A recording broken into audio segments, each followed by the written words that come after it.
वक्त हम मौजूद हैं अटक शहर में। अटक शहर से चंद किलोमीटर के फासले पर ये गाज़ी बरोता डैम है। ये पावर हाउस है जहाँ पर बिजली बनती है। ये सामने मेरे पीछे ये आप देख सकते हैं, ये पावर हाउस है जहाँ पर बिजली बनाई जाती है।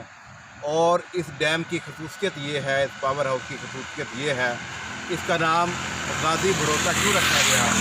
क्योंकि ये तरबेला से शुरू होता है, खैबर पख्तूनख्वा का इलाका तरबेला गाज़ी के मुकाम से, और यहाँ में अटक में जो इलाका है बरोता, ये वहाँ आकर ख़त्म होता है।